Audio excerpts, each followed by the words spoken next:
सो hello दोस्तों, welcome back to my YouTube channel stock boost. आज 50 days trading challenge day 26 है, जिसमें हम बात करेंगे कि किस तरीके से आज हमने यानी कि ट्रेड पंचअप किया। और आप सभी को पता होगा कि हम यानी कि डेली यानी कि वीडियो अपडेट कर रहे हैं, यानी कि जो भी हम ट्रेड ले रहे हैं। ठीक है, तो आज के यानी कि आज के मार्केट में क्या हुआ उसके बारे में हम बात करेंगे कि किस तरीके से आज हमने ट्रेड पंचअप किया, क्या हमने यानी कि साइकोलॉजी लगा के यानी कि स्कैल्पिंग ट्रेड में एंटर हुए, किस स्ट्रेटजी के बेस पे मैंने एंट्री प्लान किया, क्या मेरा रिस्क टू रिवॉर्ड रेशो था या उसे फॉलो नहीं किया आज भी, तो वो भी हम बात करेंगे। और आगे बात करेंगे कि आज हमारा प्रॉफिट हुआ है लॉस। तो पहले मैं बता देता हूँ यानी कि हमारा क्या हुआ है, प्रॉफिट हुआ है। ठीक है, ये दो कंडीशन है, यानी कि ये जो 470 वाला है, यानी कि ये कुछ अमाउंट था पहले, यानी कि मैंने इंस्टाग्राम पे अपडेट किया था 100 पे ही एग्जिट हो चुका था, यानी कि क्योंकि जैसे एग्जिट करा था मोमेंटम इतने फास्ट थी कि वो 100 पे एग्जिट हुआ। लेकिन मेरे को एक और ट्रेड पंचअप करना था बिकॉज वो 100 पे थोड़ा वैसा नहीं लग रहा था। ठीक है, ये 390 यानी कि फिर मॉर्निंग में हमने स्टार्ट किया और 860 यानी कि हमारा प्रॉफिट हुआ है।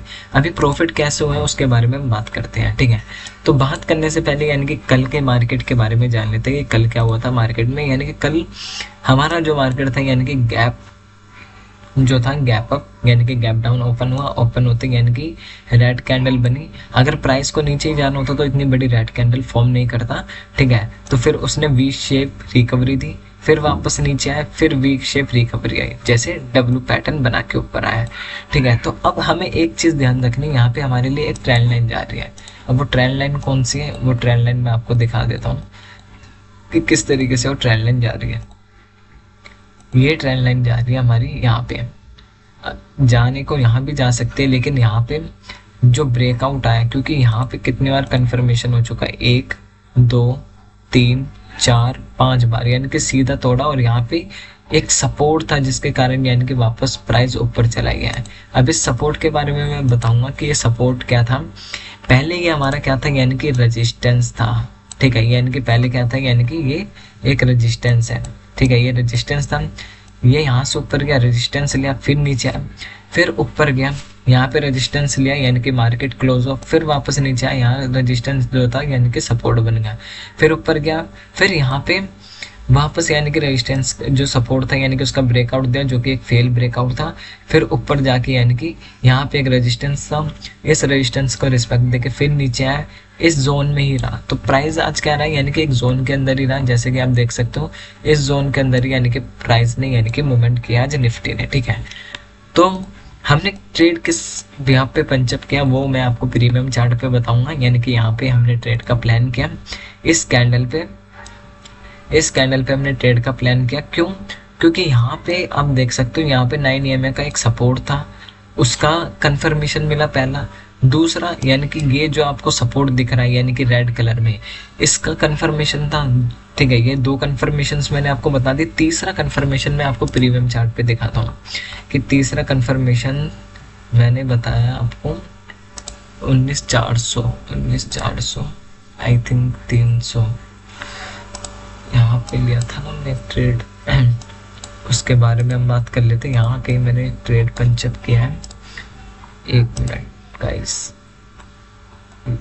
आई थिंक ये रहा। तो इसको 1 मिनट टाइम फ्रेम पे कर देते हैं हम, 1 मिनट के टाइम फ्रेम पे आते हैं। तो यहाँ पे हमने ट्रेड पंचअप किया, क्यों किया? अब मैंने दो लॉजिक वहाँ पे बताई, यानी कि एक 9 EMA का सपोर्ट था, दूसरा वहाँ पे सपोर्ट लाइन थी। यहाँ पे नीचे गया वी शेप रिकवरी, नीचे गया वी शेप रिकवरी, फिर नीचे गया, फिर वी शेप रिकवरी। यहाँ पे मेरे को क्या दिख गया, डबल बॉटम दिख गया, मतलब डब्ल्यू पैटर्न भी दिखा, 3 कंफर्मेशन से यहाँ हो गए, चौथा कंफर्मेशन मेरे को इस कैंडल पे मिल गया। क्यों? क्योंकि यहाँ पे विगी नहीं थी। मैंने आपको बताया ना, अगर 9 EMA के ऊपर क्लोजिंग दे रहा है बिना विग के तो हम एंट्री का प्लान कर सकते हैं। तो उस एंट्री का हमने प्लान किया और एंट्री में जैसे ही एंटर हुए तो हमें एक टारगेट देखने को मिला। ये था हमारा स्ट्रेटजी का कंसेप्ट, यानी कि हमने किस ब्याह पे ट्रेड लिया, सपोर्ट देखा, रेजिस्टेंस देखा, ट्रेंड लाइन देखी, हमारा डब्ल्यू पैटर्न देखा, यानी कि हमने प्राइस एक्शन को यानी कि देखा है। बट एक स्ट्रेटजी को यानी कि हमने एक और मिक्सअप कर लिया, यानी कि 9 EMA के ऊपर अगर क्लोजिंग देता है तो यानी कि हम उसके अंदर एंट्री बना सकते हैं। तो ठीक है, तो इस तरीके से यानी कि हमने सी साइड में एंट्री बनाई। 1 मिनट का टाइम फ्रेम है, जैसे कि मैंने आपको थंबनेल में ही बताया कि 1 मिनट पे क्विक शार्प बाइंग कैसे की है मैंने, तो वो मैं आपको दिखा देता हूँ। यहाँ पे नीचे आया, फिर ऊपर के यहाँ पे रेजिस्टेंस लिया। ये मैंने बाद में बनाया था। इसके नीचे आने के बाद मैंने बनाया था कि अगर ऊपर जाएगा तो हम PC साइड में प्लान कर सकते हैं, क्योंकि यहाँ पे विक अभी ऊपर है। नीचे आए यानी कि क्या दिखा मेरे को, यानी कि नीचे आ गया, यानी कि ऊपर तो गया फिर नीचे आया, फिर ऊपर गया फिर नीचे। तो यहाँ पे मेरे को एक ट्रेंड लाइन का भी सपोर्ट दिख रहा था। ये जो ट्रेंड लाइन दिख रही है, प्रीमियम चार्ट की बात कर रहा हूँ मैं, ठीक है। यहाँ पे प्रीमियम चार्ट में यानी कि मेरे को एक सपोर्ट भी दिख रहा था कि यहाँ पे प्राइस यानी कि नीचे, इसके नीचे नहीं जा रहा है, ठीक है। इसके नीचे नहीं गया। यहाँ पे 9 EMA का मेरे को एक स्ट्रैटेजी दिखी। उस स्ट्रैटेजी के अंदर यानी कि मैंने एंट्री ली, यानी कि इसमें 9-10 पॉइंट लेके यानी कि हम एग्जिट हो गए। क्यों?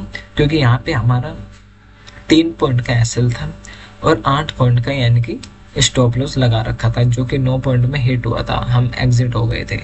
और होल्ड करते तो यानी कि ऊपर की तरफ भी हम जा सकते थे। इसके बाद यानी कि एक और हमने ट्रेड पंचअप किया था, वो आई थिंक 19,500 नहीं 19,300 पे किया था। वो मैंने किया था यहाँ इसके आसपास ही किया था हमने ट्रेड पंचअप, यानी कि ये 9 EMA के ऊपर क्लोजिंग है। इसके क्लोजिंग के बाद यानी कि हमने एंट्री का प्लान किया था। ये इसका एक लॉजिक था, ठीक है। इस पे भी W पैटर्न दिख रहा होगा आपको। ये नीचे आया, ऊपर गया, फिर नीचे आया, फिर ऊपर गया, तो हमें क्या दिख गया, एक W पैटर्न दिख गया। हमने उसके ब्याह पे ट्रेड लिया।